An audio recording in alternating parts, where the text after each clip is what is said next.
Okay, so the last paper, but obviously not the least, nationwide variation in surgical quality and cost in laparoscopic procedures. It's going to be presented by Dr. Huntington from Caroline's Medical Center in Charlotte, North Carolina. Thank you very much. Thank you, members and guests, for this opportunity to present our research in the national variation in the outcomes and costs of laparoscopy. I have no financial disclosures. I do have one personal disclosure, and that is I am from the great state of Idaho, so rural surgeons have always been my personal heroes. But on a serious note, we know that there is huge variation in the consumption and delivery of healthcare in this country. We know that that varies on geographic factors, socioeconomic factors, and also by provider and hospital variation. We know that the healthcare costs are hugely different depending on where we look. So in the city of Boston, for a hip replacement, can cost anywhere from $17,000 to $75,000. And even a standard blood test, the charges for this range dramatically. In a study of California medical facilities, it ranged 1,000-fold. For example, for a screening cholesterol panel, the charges ranged from $10 to $10,000.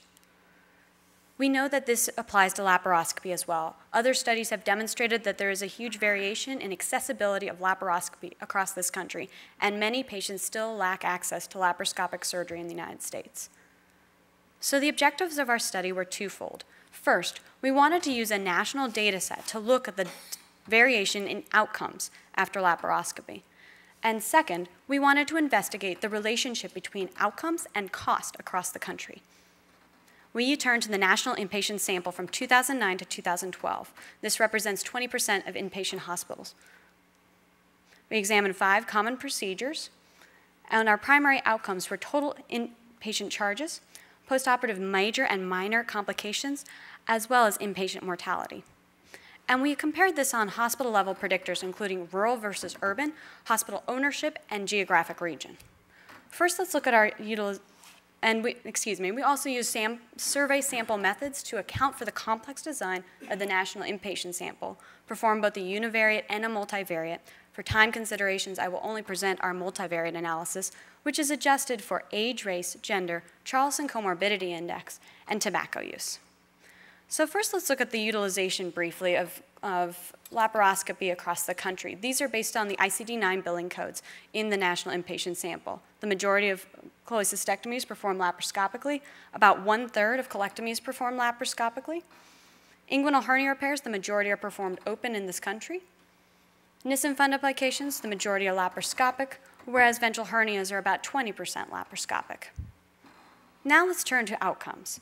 For rural versus urban outcomes, there was no difference in the 5 procedures that we examined for inpatient mortality. There was no difference in minor complications, and there was only one difference in one procedure, and that was there was a higher increased rate of major complications in our risk-adjusted patients for rural operators doing inguinal hernia repairs. However, when we look at mean adjusted charges, there was a dramatic difference for all 5 procedures examined. Every procedure was more expensive in the urban centers. Looking now at geographic region, we examined 4 geographic regions as divided by the national inpatient sample. There was no difference in inpatient mortality across these 4 regions. There was differences significantly throughout all 5 procedures examined for all 4 regions for minor complications.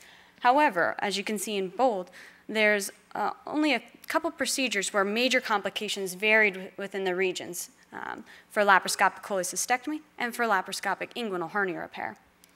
Looking at laparoscopic ventral hernia repair, there was also a difference between 2 of the regions for this. But overall, comparing our univariate and multivariate analysis, when we adjust for patient factors, many of the differences in outcomes went away between regions.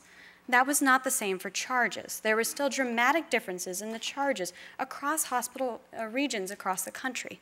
In most of the procedures we looked at, the Northeast had lower mean adjusted charges, but the others were somewhat inconsistent. For example, the West was one of the cheaper or less expensive places to have a ventral hernia repair, but was one of the more expensive ones in terms of charges for a laparoscopic colectomy. Looking now at ownership type, we compared non-federal government, which was public hospitals, private not-for-profit, and private investor-owned. In all of these, the confidence intervals cross 1. None of them are significant in inpatient mortality, major outcomes, or minor outcomes for the 5 procedures that we examined. However, when we looked at mean adjusted charges, there was dramatic differences for all 5 procedures that we examined. For each of these, the private investor-owned hospitals had significantly higher charges. For example, in a laparocolectomy, it would be much cheaper in a public hospital, about $33,000 in inpatient charges, whereas the inpatient charge as a private investor-owned was closer to $54,000. So overall, we found that in the data, urban centers and rural centers had similar outcomes. However, the costs were more expensive in urban centers. We found that geographic regions, after risk adjustment, had similar outcomes in about 3 of the 5 procedures examined, but there were still differences in the mean adjusted charges across regions. We found that there was a striking difference between the mean adjusted charges in different ownership types of hospitals, despite similar outcomes. We found that the private investor-owned facilities, like I said, charged anywhere from $12,000 to $20,000 more for the same procedure.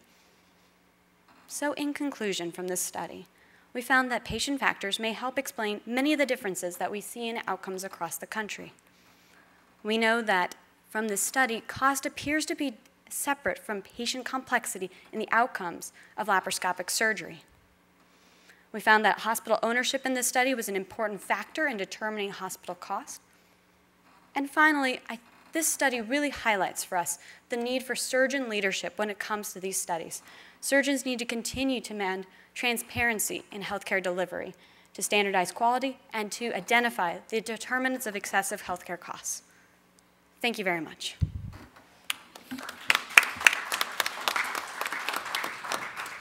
The paper is open for discussion. Go ahead.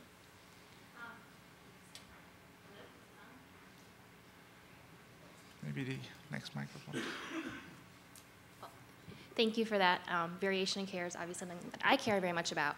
I had a question because this is using the nationwide inpatient sample, and both laparoscopic cholecystectomy and laparoscopic inguinal hernia repairs are often done on an outpatient basis, and therefore your patients who are staying overnight may be more complicated. There may have been intraoperative complications that may have resulted in a slightly lower percentage of cholecystectomies done laparoscopically at only 65. I think more national averages are about 89 to 90%.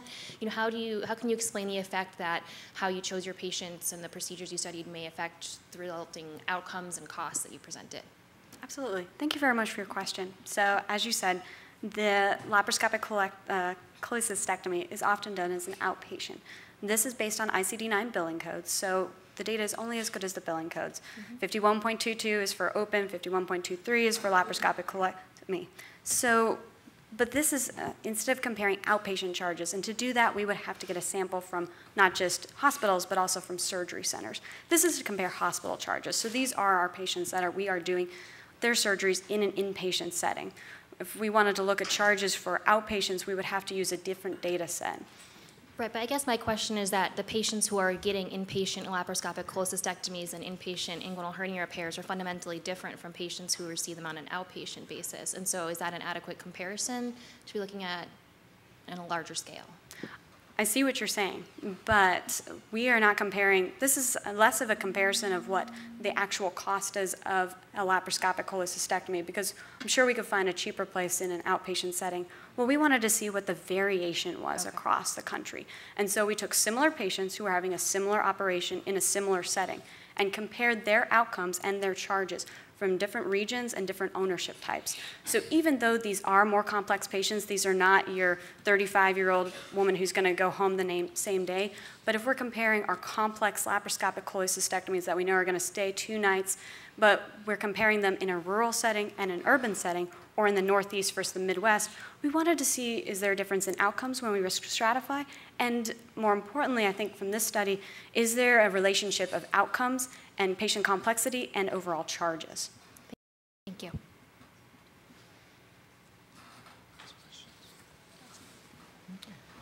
I have a question. So, so as disclosure, we're in the same department, but in our system, we have a non-federal, not-for-profit healthcare system, and we have some of the highest charges in the country if you look at comparing to other systems. But we also do $1 billion worth of unfunded care a year. because that's our mission, is to take care of everybody who comes through our doors. Is there a way to account for that in terms of your study, looking at, the mission for a public hospital may be very different than the mission for an investor owned Absolutely. system or a hospital? Absolutely. And this data set, really, what I don't want people to take away from this study is to go back and say, the Midwest all has worse outcomes for inguinal hernia repair. That's not the point of this study. This study is to highlight the differences across this country in variation in outcomes and costs and raise some of the discussions. For example, our facility is a public hospital, but it does have increased charges. But when we look across the country in general at public hospitals compared to investor-owned, though there may be outliers who have smaller charges, greater charges, overall we see trends that we can help explain our current situation in healthcare and continue the discussion. I just have to point out that there's quite a bit of difference between cost. Yes, sir. Costs may have been quite similar. Charges, which are a policy decision, and reimbursement. Do you know if there's any methodology that would look at reimbursement across the board? I would love to look at that, sir. And I've tried to figure out how to do it. I've pestered our billing people, I know, at my own institution quite a bit. Unfortunately, we are limited by our data sources. The national inpatient sample is unique as far as data sets in that we do have the charge data. That we don't find that in NISQIP and many of the other data sets available. So even having charge data makes it unique. But as you said, we may see that many of these differences may level out if we had actual reimbursement cost data. So if there was some way to partner with insurance companies and other sources, it would be very valuable. Great, thank you. Thank you.